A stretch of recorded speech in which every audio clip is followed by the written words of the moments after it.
This is Taryn. We went to seminary together, and we haven't seen each other in 3 years in person. We talk all the time. And now she's here, and she's from Canada. It's the first time you lived in Canada in like 2.5 years, right? Yeah, this is my first time traveling since before the pandemic. Crazy. So now she's here with me, and her request is to do Jewish stuff. So we're going to be taking along. We have Jewish stuff in Canada, just not as much Jewish stuff. So we're going to be taking along of the lots of Jewish stuff that we do. Taryn got in last night, which is Thursday. Today's Friday. And she's staying till Monday. And it's going to be a blast.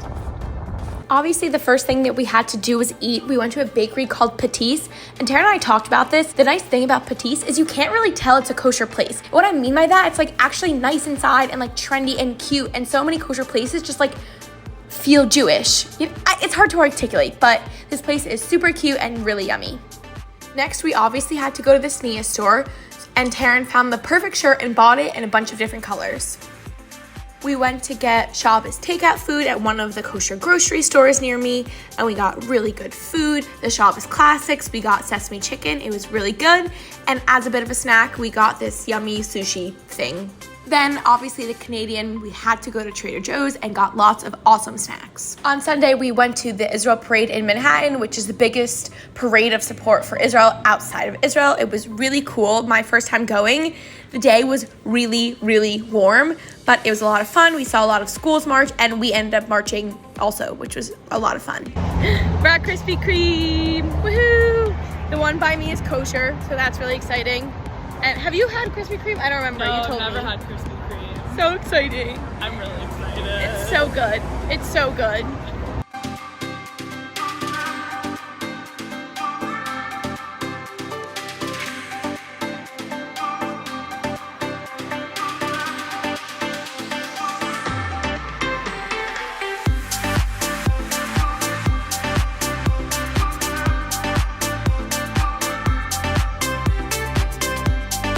Hello. Hi. Wait, you look kind of normal. I look. Yeah. Whatever. Look what we got. Krispy Kreme. Okay, you have to try it, or try one. Okay, which one should I try? We got the original glazed and the glazed cruller because this is reminiscent of the honey crullers from Tim Hortons in Canada that I haven't eaten in many years because they're not kosher. But when I saw this, I just had to get it. Okay. Well, I've had Krispy Kreme recently, but eat it. But I want to see your reaction. It's just so good. It's just so good.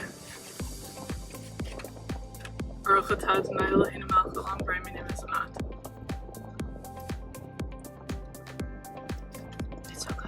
My stomach literally hurts right now, but I'm eating anyway.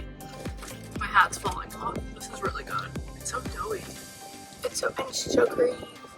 It was so much better than like the store-bought kosher donuts that I get. Oh yeah. Good stuff. Yeah. Thank you for taking me here. No problem. Don't play on your phone while you're driving, Hannah. You'll deal with it. Guys, Okay. I want to make it. No, to we're the in traffic. airport We're in alive. traffic. We're in Okay, traffic. don't play with your phone while you're driving.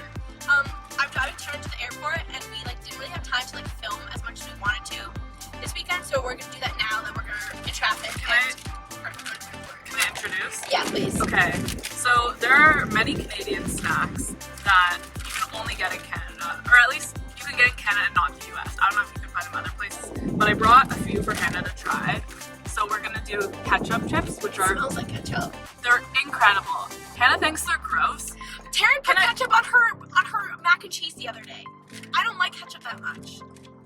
Okay, I've recently come to love ketchup. But anyways, they sound gross when you think of them like ketchup, but if you didn't know what they were called, then I think you would be fine. The other one are all dressed chips, which are really good. Yeah, and then I also brought some chocolate for Hannah that is for her sister. Okay, you have to go first. I need your honest reaction.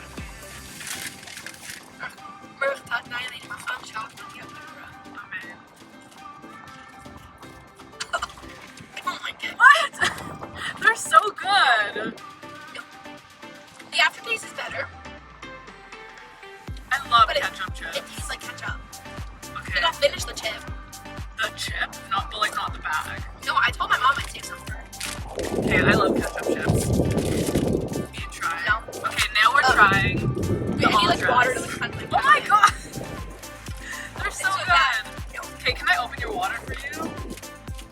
Guys, if you see this, it means I made it to the airport alive. Not too sure. Great driver. So now try the other ones. Okay, these are the all dressed ones. These ones I have more hope for. Oh, they're ruffled. I like those. Yeah. Oh. These are good. Yeah, they're good. They're like almost barbecue. Yeah. I was gonna say they taste like barbecue chips. Yeah. These I like. Okay, I'm a little bit disappointed that you didn't like the ketchup ones, but can you film a clip with your mom trying them? Okay. I don't think she'll like them. My mom gonna just pause really eats this junk clip. food. She's eating the all dressed ones, guys. They're good. They are really good. Those I like. How about when we're in Israel this summer, I'll bring you the chips, the everything but the bagel nuts from Trader Joe's, and you'll bring me more Canadian snacks. Okay. Are there more Canadian snacks? So, I didn't explain this in the vlog earlier, but a lot of the like Canadian snacks that you can't find here in the US aren't kosher. Oh, So I haven't had them for many years. But my favorite is Coffee Crisp. It's a type of chocolate. But it's not kosher, but it's incredible. I mean, I haven't had one in so Is there, long, like they're so good. like maple syrup stuff? Like at the airport. Yeah, like in the winter sometimes. Basically, we like go outside in the snow and like pour maple syrup into the snow and put like a stick in it and like wrap it around the stick. I think that was a thing. And it like becomes like hard and like, I don't know how to explain it. Like it's not like liquidy. Like you make a nice pop. Yeah, like, yeah, you can chew it. That's cool. Yeah, that's like the most Canadian thing That's ever. very Canadian. But like it's not so common. Like I don't like do that on a daily basis, you know? Like I could do that. yeah, you Okay, absolutely when it do that. snows, you'll walk me through it. Okay. Yeah, that's the most like touristy, like type Canadian, typical Canadian thing. But like everyone thinks that Canada's this third world country. No one thinks that. Or that is like okay, shipping stuff from the US to Canada is crazy expensive. We're literally so close. Yeah. Like I'm planning to visit Tara next semester, and it's like a 6-hour drive Yeah. from my school. Like it's closer than some US states. Yeah. But people are like, oh, Canada. It's like this whole separate place. Right. Canadians are people too. Okay, basically, we didn't film as much as I wanted to this weekend. Because we were too busy partying it up. Correct. But I did want to talk about, like, Taryn and I both became religious, and that's kind of what bonded us in seminary. Yeah. Like, I remember, like, going to the gas station, because our seminary was in the middle of nowhere, so we just went to the gas station, that was, like, a 5-minute walk, and, like, got ice cream, and, like, We got Chunky Monkey, or I don't know what you got. I got Chunky Monkey. I think probably got a Magnum. I was obsessed with Magnum bars at SEM. I I don't know. was probably too preoccupied with my Chunky Monkey. It's just, like, I don't know. Yeah, I think we did bond because we have similar backgrounds and like Yeah. similar journey type things, whatever you want to call it, like me coming from. Yeah. So, I don't know, do you want to talk about, like, culture shocks or, like, things you had to learn? I mean, I feel like even today, how many years have I been like from for?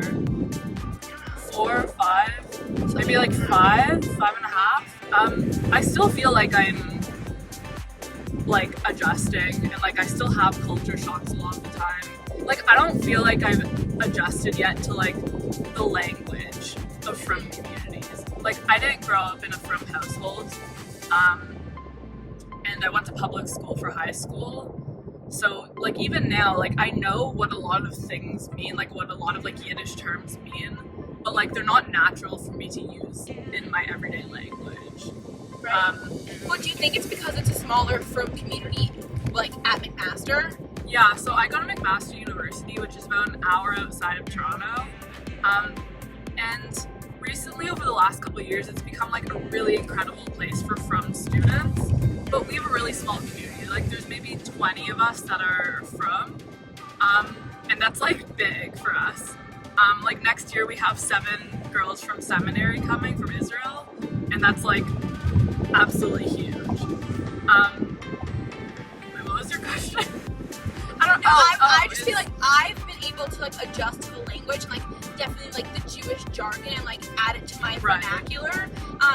And I think it's largely in part because at my school there's such a big religious population. Yeah, so I'm That not just like throw it into like their vocabulary that I just have been able to pick up on it and like add it into my vocabulary. right. So I'm very involved in like the secular world, and a lot of my friends aren't Jewish or aren't religious. So like, I think if I was like at a Jewish university like Stern or something, and like around that sort of community all the time, then yeah, I think like it would become part of my daily language. And sometimes it's like I sort of feel out of place when I should know what something means when people are like referring to something in Yiddish and I don't. But I don't know. I'm also like, on the one hand, I feel out of place, but on the other hand, like I'm really grateful for my background and like my secular background. So I don't know. It comes and goes. I think the only time I feel out of place is mainly around Pesach because it's such a family holiday. Yeah. And everyone's like, oh, my family does this, and my family sings this tune, and does this, this, and this, and then I have nothing to add. Yeah. It's mainly like around that. I feel like Pesach is like a really big family holiday. Pesach is really hard. I feel like that's like the only time I really feel like that. Yeah. Every other time, like, not really. Yeah. Like a lot of the time, and this, like, if anyone's watching this and they're becoming more observant, but like their family's not, a lot of the time when you tell people about what you're doing, they're like in awe and they think it's so inspiring, and like it's really nice that people think it's so cool, but it's also really hard. Like everyone thinks, wow, you're so strong and you're so cool for doing that, that's incredible, and they almost like look up to you and idolize you, but then like they don't realize that like a lot of the day-to-day things are a big struggle. Like for Pesach, I also find Pesach like maybe one of like the hardest holidays. Yeah. Like Chagim in general are really hard. Because my family doesn't really do much. Like we have a dinner, but I'm the only one there that's, you know, like actually keeping Pesach. Like I'm the only one there that wants to bench, which is like doing like the blessings like after the meal and doing like all of these things. And like it's really stressful, and a lot of people like idolize, wow, you're so strong, you're doing it on your own. But then they don't think about the reality of doing something on your own. Like doing it on your own sucks. Like it honestly sucks. It's isolating. It's very isolating, especially like during COVID. Like thank God now like we can go places, and like I have friends and other people I can go to for Chagim.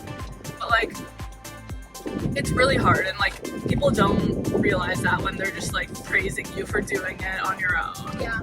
Taryn, do you have advice on how people can feel less alone and kind of, I don't know if like blend in is the right way, but like the way you've learned, like Find a place to like fit in, sort of. yeah, but also in terms of just like learning that jargon and like, I know I'm very into music, so it's really hard at first when I like didn't know these Jewish songs, and the way I learned a lot of these Jewish songs were just like putting myself in situations like maybe it'd be awkward because I would be the only one not singing. Like to hear the tunes, and then also NCSY Bencher app has a ton of like the classic like Kumzit songs, just like classic Shabbos songs. Yeah. So I was able to listen to that and learn it. So yeah, it's the same way that you would do research for anything else. Like if you're doing research for school or for work or something, like approach this the same way. Yeah, like put yourself in environments where like that stuff is used. Like I really like being part of like from Facebook groups where people just like talk about things, like random things. Yeah. Police report ahead, they're coming for Hannah. Oh, I'm such a good driver. Yes. There's definitely like Facebook groups that I've been Or like a part of following for like a while. from Instagram accounts, Yeah. you know? And like and that's like a really good place to learn because it's not putting you in person in the spot like where it's awkward, but also again like you have to put yourself in those situations where like you pick it up. Like you can't learn it all like through your phone, like through Instagram. Like you have to actually like practice it in real life. Something that was really helpful for me when masks like were a thing was the fact that when you had your mask on, like in show, like no one could see if you were like davening or not. So if you were like, I literally have no idea where we are. Parking, should I go to the right? I feel like I went to the right when I picked you Probably up. terminals, yeah. Let me through, please. Sorry guys, we're just trying to get to the airport. Terminal A. That's another thing. Like I, like with in terms of we're talking about like Jewish jargon. I still swear sometimes, and like that's something that I'm trying to like cut out my vocabulary, just from like, I don't know, like not from like a Jewish point of view, just from like a, I don't know, like I feel like gross when I use like swear words and stuff, but like that's still something, like like I consider myself like an observant, like from woman, and like I use swear words. Yeah. And like I think It that's happens. okay, you know? Departures go to the right because I Like- went to the left. I don't know, there's such a, like you feel like you have to like do everything, but like you can be from and also like keep aspects of your life For that sure. you had before. It's not all or nothing. Yeah. We So, got like, to the airport. My road rage came out a little bit. Listen, I'm Canadian, but I'm not nice. South African. It's South just South African's African, nice. I mean, no. Taryn's parents were from South Africa. What were you Do you have any like last words of advice? I guess. Oh shoot, this pressure. If you want, you can think about it now and send me a vlog from the airport. Yeah, I may do that. And then I'll add it in. I guess I'll say something now, and if I don't like it, I'll say something better. I think like you have to embrace the awkwardness of being new at something. Like, it's uncomfortable and it's awkward and you don't know what you're doing and people can tell that you don't know what you're doing. And sometimes I think people can tell, or at least it feels like people can tell. Yeah. And like that's fine. Like, if anything, you should be proud that like you're doing something new and like you're putting yourself in a new situation that's uncomfortable, and like people may judge you or people may think like it's awkward, or you may just feel like it's awkward, but like remember like why you're doing it. Like there's a reason why you're doing it. Yeah, I don't know.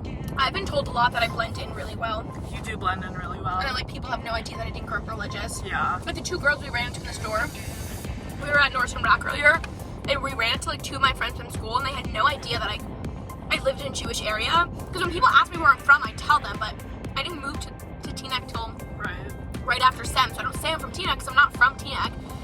But I think like we had similar like journeys and like backgrounds, but now like you blend in more than I do. But I think it's because there's a bigger Orthodox population at my school. Maybe. So I'm just like the majority.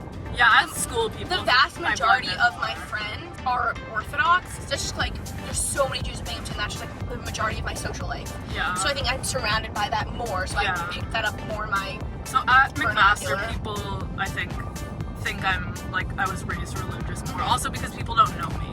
You know, like they don't know my parents, Right. my background, Same. whatever. Right. Yeah. If I think of anything important to say, I'll send you a vlog clip. But Can't I'm wait. about to fly back home. So sad. I know. It is really sad. I just like arrived here a second I ago. know, literally. Okay. Okay, we'll see each other in Israel. Yeah. We'll vlog. Hopefully Taryn will be in the Yeah. vlog in Israel. Guys, I haven't seen Hannah in over 3 years, and we're seeing each other twice. I'll this put in a summer. picture of us, like the last picture I can find from us in Oh my Sam, gosh, okay. and then like the picture we took yesterday at the parade. Okay. Sounds good. Bye. Bye.